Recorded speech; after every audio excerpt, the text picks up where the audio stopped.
제15장. 그때에 바리새인과 서기관들이 예루살렘으로부터 예수께 나와 이르되, 당신의 제자들이 어찌하여 장로들의 전통을 범하나이까? 떡 먹을 때 손을 씻지 아니하나이다. 너희는 어찌하여 너희의 전통으로 하나님의 계명을 범하느냐? 하나님이 이르셨으되 내 부모를 공경하라 하시고 또 아버지나 어머니를 비방하는 자는 반드시 죽임을 당하리라 하셨거늘, 너희는 이르되 누구든지 아버지에게나 어머니에게 말하기를 내가 드려 유익하게 할 것이 하나님께 드림이 되었다고 하기만 하면 그 부모를 공경할 것이 없다 하여 너희의 전통으로 하나님의 말씀을 폐하는도다. 외식하는 자들아, 이사야가 너희에 관하여 잘 예언하였도다. 일러스되 이 백성이 입술로는 나를 공경하되 마음은 내게서 멀도다. 사람의 계명으로 교훈을 삼아 가르치니 나를 헛되이 경배하는도다 하였느니라. 무리를 불러 이르시되, 듣고 깨달으라. 입으로 들어가는 것이 사람을 더럽게 하는 것이 아니라 입에서 나오는 그것이 사람을 더럽게 하는 것이니라. 이에 제자들이 나와 바리새인들이 이 말씀을 듣고 걸림이 된 줄 아시나이까? 심은 것마다 내 하늘 아버지께서 심으시지 않은 것은 뽑힐 것이니 그냥 두라. 그들은 맹인이 되어 맹인을 인도하는 자로다. 만일 맹인이 맹인을 인도하면 둘이 다 구덩이에 빠지리라. 베드로가 대답하여 이르되, 이 비유를 우리에게 설명하여 주옵소서. 너희도 아직까지 깨달음이 없느냐? 입으로 들어가는 모든 것은 배로 들어가서 뒤로 내버려지는 줄 알지 못하느냐? 입에서 나오는 것들은 마음에서 나오나니 이것이야말로 사람을 더럽게 하느니라. 마음에서 나오는 것은 악한 생각과 살인과 간음과 음란과 도둑질과 거짓 증언과 비방이니 이런 것들이 사람을 더럽게 하는 것이요 씻지 않은 손으로 먹는 것은 사람을 더럽게 하지 못하느니라. 샬롬, 반갑습니다. 오늘은 옳은 지도자라는 제목으로 함께 하나님의 말씀 나누겠습니다. 오늘 본문에 율법학자가 예수님을 방문하였습니다. 이를 계기로 해서 예수님이 전통에 관해서 말씀하시면서 옳은 지도자가 되라고 말씀하십니다. 첫 번째는 전통은 존중해야 한다 하는 것입니다. 우리가 먼저 알아야 할 것이 있습니다. 전통은 무시해서는 안 됩니다. 시집간 젊은 세대는 시댁의 전통을 존중해야 합니다. 새로 입사한 직원도 회사의 전통을 존중해야 합니다. 새로 교회에 등록하신 분은 그 교회의 전통을 존중해야 합니다. 두 번째, 그러나 그것이 하나님의 뜻에 어긋나면 거부되어야 한다 하는 것입니다. 율법학자들이 예수님께 질의를 합니다.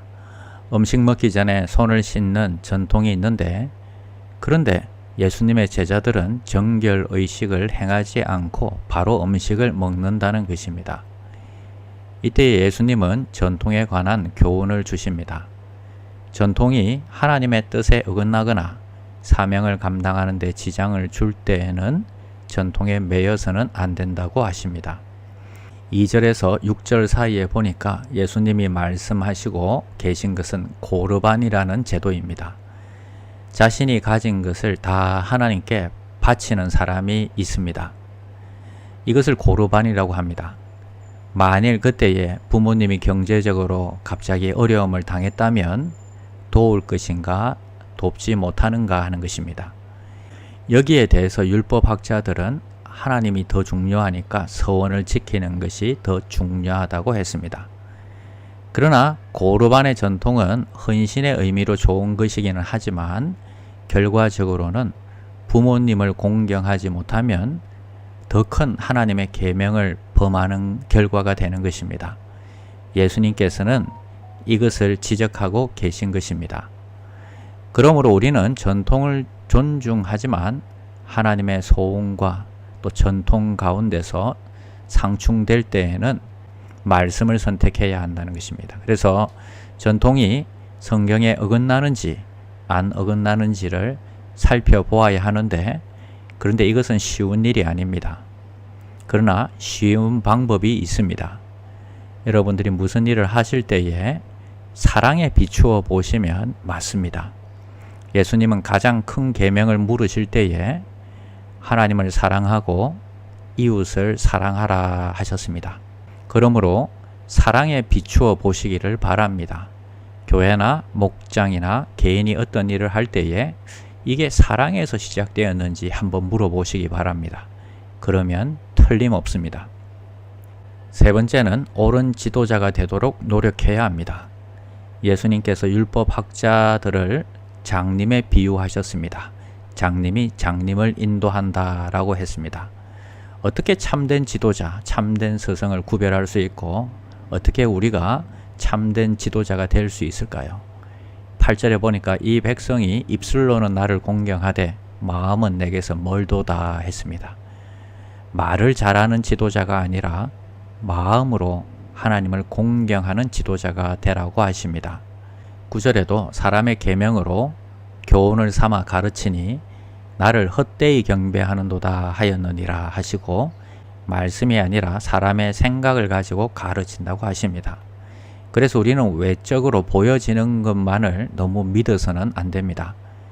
그 사람의 마음을 보려고 해야 합니다. 그리고 그 사람이 어떤 열매를 맺고 있는지를 보아야 합니다. 정말 하나님의 마음, 하나님의 소원, 하나님의 비전을 이루려고 하는지를 보아야 합니다. 그리고 예수님처럼 정말 순종과 섬김에 이 참된 증거가 있는지를 보아야 합니다.